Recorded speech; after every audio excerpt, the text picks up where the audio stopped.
दोस्तों, हर गुजरते दिन के साथ मणिपुर की हालत बद से बदतर होती जा रही है। मणिपुर फिर से हिंसा की चपेट में आ गया है। मणिपुर हिंसा की तस्वीरें दिल दहलाने वाली हैं, लेकिन किसी भी मेन स्ट्रीम मीडिया में इसकी कोई चर्चा नहीं है।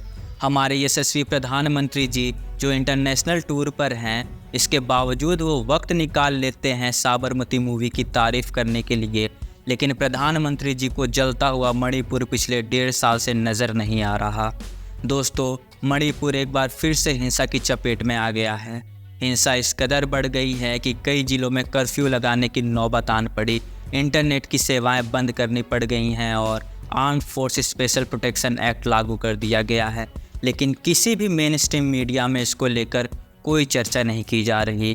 आज के इस वीडियो में हम जानेंगे मणिपुर हिंसा की पूरी सच्चाई और बात करेंगे भाजपा सरकार के बदहाल प्रशासनिक व्यवस्था पर, तो वीडियो को अंत तक जरूर से देखें। मेरा नाम है जावेद पठान और आज बात करेंगे मणिपुर हिंसा पर। दोस्तों, इस हिंसक घटना की शुरुआत हुई आज से 1 हफ्ते पहले, यानी 11 नवंबर को। बताया जा रहा है कि कुकी उग्रवादियों ने पुलिस स्टेशन और सीआरपीएफ चौकी पर हमला कर दिया था।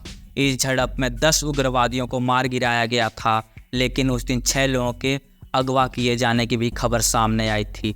इस घटना ने हिंसक मोड़ ले लिया जब शुक्रवार को मणिपुर के जीरी नदी में एक महिला और 2 बच्चों का शव बहता हुआ मिला।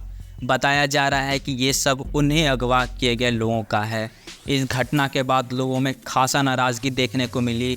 मैती समाज के लोग इसको लेकर प्रदर्शन करना शुरू कर देते हैं। देखते ही देखते ये प्रदर्शन हिंसक रूप ले लेता है।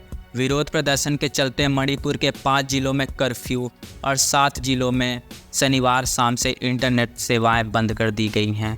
इसके दूसरे तरफ शनिवार सुबह आसाम के सिलचर मेडिकल कॉलेज अस्पताल के बाहर कुकी समुदाय और पुलिस के बीच विवाद हुआ, जिसके बाद पुलिस ने लोगों पर लाठीचार्ज कर दिया। दरअसल मणिपुर के जिरीबाम जिले के सुरक्षा बलों के साथ मुठभेड़ में मारे गए 10 उग्रवादियों का शव असम के सिलचर मेडिकल कॉलेज अस्पताल में लाया गया था। इनके परिवार वाले इनके शवों को ले जाने के लिए अस्पताल के बाहर प्रदर्शन कर रहे थे। पुलिस बल के समझाने पर कि शवों को मणिपुर पुलिस को ही सौंपा जाएगा, परिवार वालों ने पुलिसकर्मियों पर पत्थरबाजी शुरू कर दी। इसके बाद हालत ख़राब होता देख पत्थरबाजी के जवाबी कार्रवाई में पुलिसकर्मियों ने लोगों पर लाठीचार्ज कर दिया, जिसके बाद कैसे भी करके हालात को कंट्रोल किया गया। मणिपुर में बढ़ती हिंसा को देखते हुए गृह मंत्रालय की तरफ से आदेश जारी करके मणिपुर के 5 जिलों में armed force special protection act लागू कर दिया गया। इस एक्ट के तहत सेना और अर्धसैनिक बल किसी से भी पूछताछ के लिए बिना वारंट के हिरासत में ले सकते हैं। दोस्तों, मई 2023 से जारी इस हिंसा में अब तक 230 से ज़्यादा लोगों की जान जा चुकी है। 1500 से ज़्यादा लोगों के घायल होने की खबर है और करीब 60,000 से ज़्यादा लोग अपने घरों को छोड़कर रिलीफ कैंप में रहने के लिए मजबूर हैं। और ये तो वो आंकड़े हैं जो आधिकारिक तौर पर जारी किए गए हैं, पर स्थिति इससे कई गुना अधिक बदतर है। और इस जातीय हिंसा के 500 दिनों में ऐसी ऐसी घटनाएं देखने को मिली है जिन्हें देखकर दिल पसीज जाता है। महिलाओं को निर्वस्त्र करके परेड कराया गया, न जाने कितनी महिलाओं के साथ बलात्कार किए गए, लोगों को जिंदा जला दिया गया, बच्चों को मार दिया गया, औरतों के साथ बर्बरता की गई, बूढ़े बच्चे महिलाओं किसी को भी बख्शा नहीं गया। और ये सब पिछले 1.5 साल से लगातार हो रहा है। प्रधानमंत्री मोदी पिछले 1.5 साल से मणिपुर को जलता हुआ देख रहे हैं, लेकिन एक बार भी उनके मन में ख्याल नहीं आया कि मणिपुर जाकर वहां की परिस्थिति को संभालने की कोशिश की जाए। डबल इंजन की सरकार की तारीफ करते नहीं थकने वाले प्रधानमंत्री आज अपने डबल इंजन के राज्य को हिंसा के चपेट में छोड़कर महाराष्ट्र और बाकी राज्यों में नारा दे रहे हैं कि एक हैं तो सेफ हैं। मैं पूछना चाहता हूं प्रधानमंत्री मोदी से कि क्या यही नारा आप मणिपुर के लोगों के सामने भी जाकर बोल सकते हैं? अरे, पूरे देश को तो हिंदू मुसलमान के नाम पर लड़ा दिया, लेकिन मणिपुर जहां पे हिंदू मुसलमान का कोई मुद्दा ही नहीं है, कम से कम वहां जाकर तो बोल देते, लोगों को उम्मीद दे देते कि जल्द से जल्द शांति बहाल होगी। ये बटेंगे तो कटेंगे की राजनीति उन्हीं राज्यों में क्यों करते हैं भाजपा के नेता, जहां पता है कि लोगों में कोई दरार नहीं है, जहां लोग सालों से शांति से जी खा रहे थे। वहीं पर जाकर इनको याद आता है बांटने काटने का नारा। जहां असल में लोग बट रहे हैं, एक दूसरे को काट रहे हैं, वहां पर कोई भाजपा का नेता जाके ये नहीं बोलता कि एक हैं तो सेफ हैं। उम्मीद है कि प्रधानमंत्री मोदी साबरमती पिक्चर की तारीफ करने से वक्त निकालकर मणिपुर भी जाएंगे या फिर मणिपुर को लेकर ट्वीट करेंगे।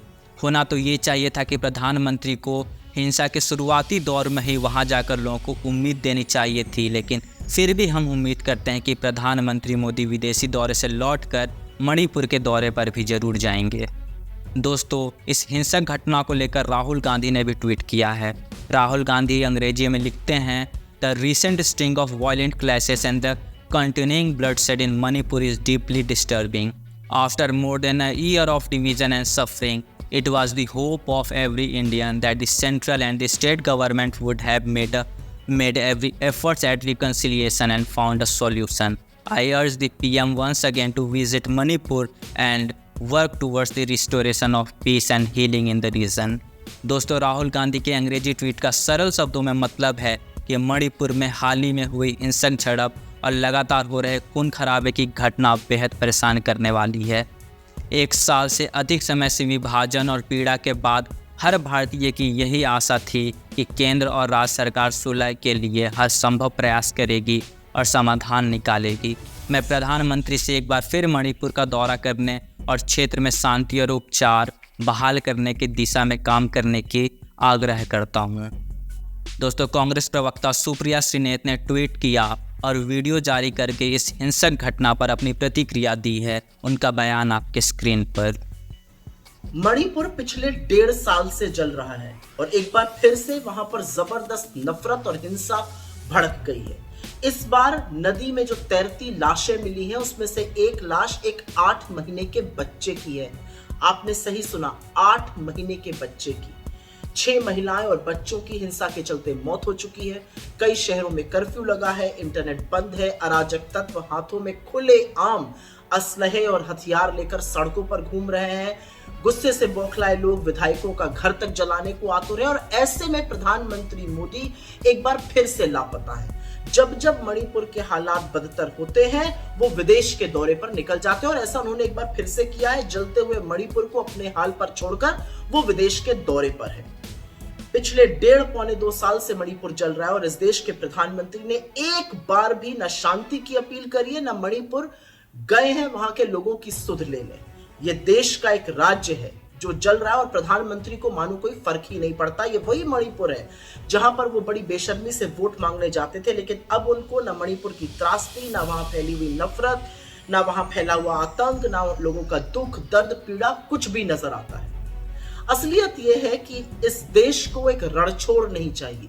इस देश को एक ऐसा प्रधानमंत्री चाहिए जो इस समय मणिपुर के लोगों के आंसू पोंछे और उनको यह एहसास और विश्वास दिलाए कि वो उनके साथ खड़ा है, वो उनके हर सुख दुख का साथी है। जो काम बार बार राहुल गांधी जी ने मणिपुर जाकर किया। गृह मंत्री अमित शाह से खैर कुछ भी अपेक्षा करना बेमानी है, वो चुनाव प्रचार में मशगूल है।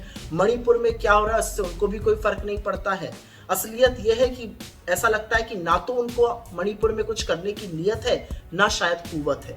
लेकिन जलता हुआ मणिपुर अपने प्रधानमंत्री का इंतजार कर रहा है, वो प्रधानमंत्री जो मणिपुर को उसके हाल पर छोड़कर बार बार जब सिचुएशन बद से बदतर हो जाती है, विदेशी दौरे पर निकल जाते हैं। दोस्तों, बहुत दुख होता है ये देख कर कि देश का प्रधानमंत्री फिल्म एक्टर्स के मूवीज़ के लिए तो वक्त निकाल लेता है ट्वीट करने के लिए, लेकिन देश के खूबसूरत हिस्से में 1.5 साल से भड़की हुई हिंसा पर एक शब्द नहीं बोलता।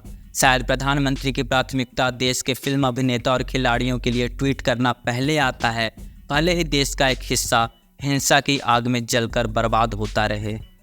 दोस्तों, इस हिंसक घटना के बाद मणिपुर की राजनीति में कई अहम मोड़ देखने को मिल रहे हैं। मणिपुर की भाजपा सरकार के साथ रही नेशनल पब्लिक पार्टी भाजपा सरकार से अपना समर्थन वापस ले लिया।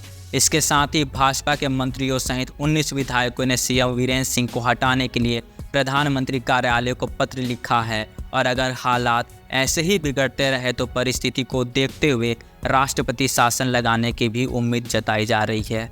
दोस्तों, इस हिंसक घटना को लेकर भविष्य में जो भी खबर सामने आती है मैं आपको वीडियो के माध्यम से ज़रूर बताऊंगा। वीडियो को लाइक कीजिए और ज़्यादा से ज़्यादा लोगों तक इसको शेयर कीजिए। कमेंट बॉक्स में लिखकर अपनी राय ज़रूर से बताएं। मैं हूं जावेद पठान, आप देख रहे थे जावेद पठान यूट्यूब चैनल। मिलता हूं आपसे फिर किसी और दूसरी खबर के साथ। बहुत बहुत धन्यवाद।